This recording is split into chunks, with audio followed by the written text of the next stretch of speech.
Well, folks, the results are in from the latest BBC inquiry. How many are they going to have, this BBC? Why don't they get things sorted when they happen rather than have inquiries 15, 20, 30 years later?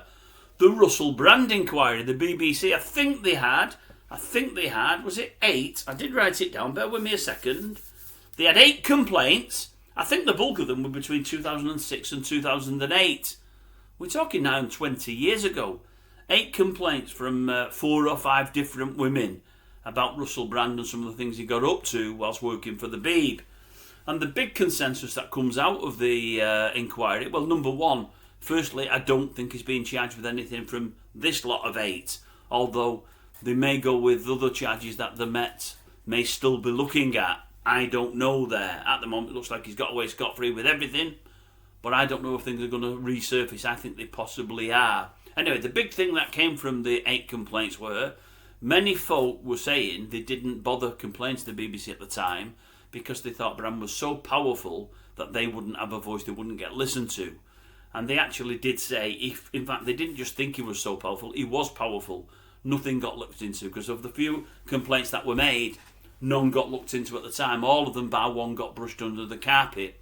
The Beeb are saying the 2 probably most serious complaints, him actually peeing in the studio in a cup while others could see, probably should have been looked into further. And they're also saying, I think he had sex on the BBC premises with a music competition winner. So somebody has won a competition there, and I think as part of the prize, Russell slipped to the old "How's your father?" Which really is a bit of a no-no, isn't it, really? But at this stage, it looks like he's got away scot-free with everything he's done whilst at the BBC. That is unless others come forward that have been afraid to speak and they've got more to say. We don't know. I'm still pretty much expecting some of those that have complained about things even almost as serious as rape. Not almost as serious, I think one did complain about rape from the Dispatches programme. I'll be surprised if all that's gone away, although at the moment it's extremely quiet.